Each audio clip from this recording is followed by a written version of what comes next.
Good morning, everybody, and welcome to this lovely space, which I think is probably new to many of us. I'm so pleased to be here, and I'm so pleased to see so many people here as Minister McDonnell is going to give some of the nuts and bolts of what I think is a very important step forward in Nova Scotia's consumer protection legislation, which is actually an act to regulate cell phone billing. I think many of us have cell phones, probably almost all of us have cell phones, and probably well aware that they're a large expenditure, a monthly expenditure, and it can be a huge factor in many people's lives. It's almost as big an expense as buying a car, and often the billing is a very confusing thing, and people are tied into this for a length of time. So we're very happy that we're going to make life a little bit easier for Nova Scotia consumers when dealing with cell phones. And with that, I'd like to hand it over to Minister McDonnell. And we will be joined later, or we are joined also by Jonathan Williams, who's the Executive Director of Students Nova Scotia, a group who also know a great deal about the use of cell phones. So thank you very much. Thank you, Michelle. Jonathan. I want to acknowledge Dave Etherington and Gabe Hoogers from the Canadian Federation of Students, and Kathy Smith from Service Nova Scotia Municipal Relations, who did a lot of the heavy lifting on this piece of legislation. I guess by now, getting into our fourth year of our mandate, people would hopefully remember that we campaigned to make life better for Nova Scotians. And we've heard over that time a fair bit from people around complaints of cell phone contracts.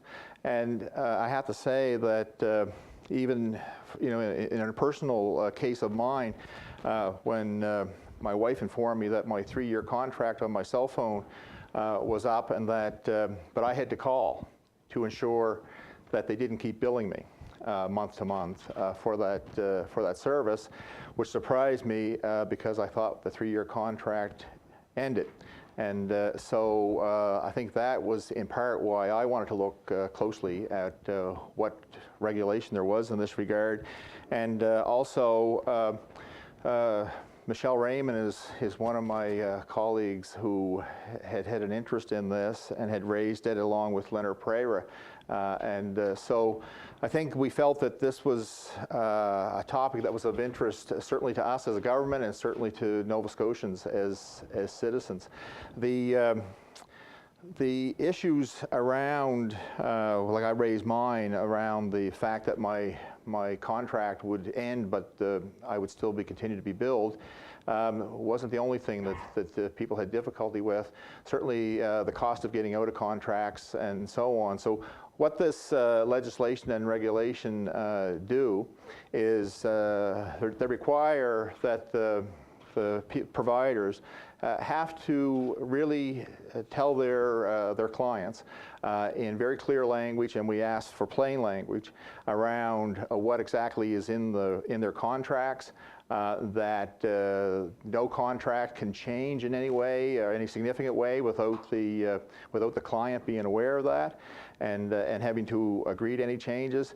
And that means that any change that occurs in a contract doesn't continue to extend the contract, in a sense that if you have a 3-year contract and you make some change in it, then it doesn't start over again as a continued 3-year contract from that point.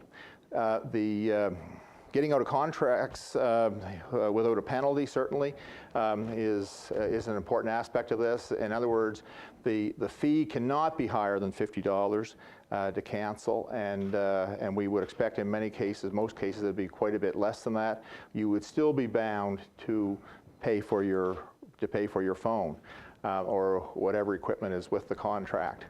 So these were some of the major things that we felt would impact the lives of Nova Scotians most positively, and I think that if you consider the number of providers that there are in the province, it seemed to be an area in which competition in the marketplace didn't necessarily bring any one provider to this place.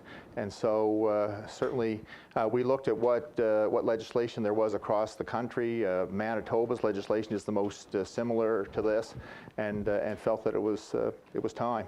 So anyway, we think that from the reaction that we got from when this legislation was introduced last spring, that Nova Scotians were really pleased to see that.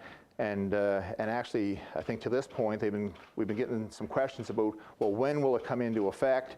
And so proclamation, actually the signing of the OIC by Lieutenant Governor happened at 9 o'clock this morning, and with the date to come into effect of May 1st. And the reason for that is, number one, this is really about consumers.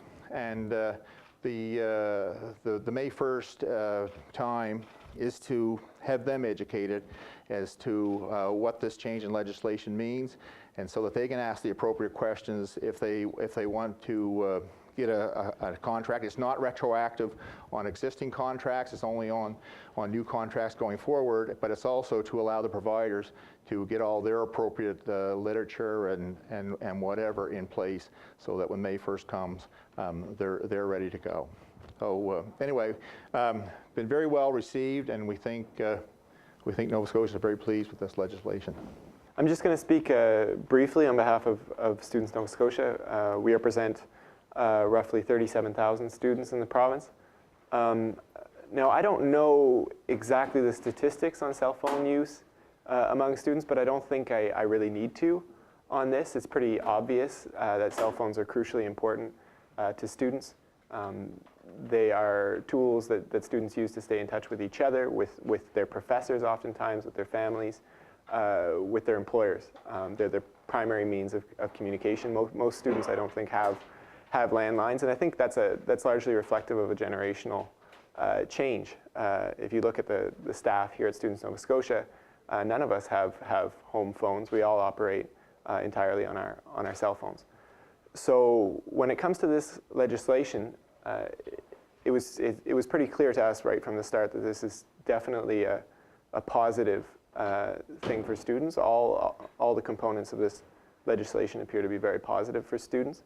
And basically the reason for that is that when you get into a contract with a cell phone provider, that's a power relationship, that contract. And previously, the provider had a whole lot of the power, and the consumer did not have a whole lot of the power. And so you saw consumers being asked to pay heavy fees to cancel their contracts, the conditions of those contracts being very, very unclear, and that was costing students a great deal of money. So for something that they need to have, that they rely on. So I would reiterate that for students, this is definitely very positive legislation. We're very pleased about it, and it's a good step forward in terms of giving us a bit more power in that relationship with our cell phone providers. Great. Thank you very much, Jonathan. And thank you, Minister.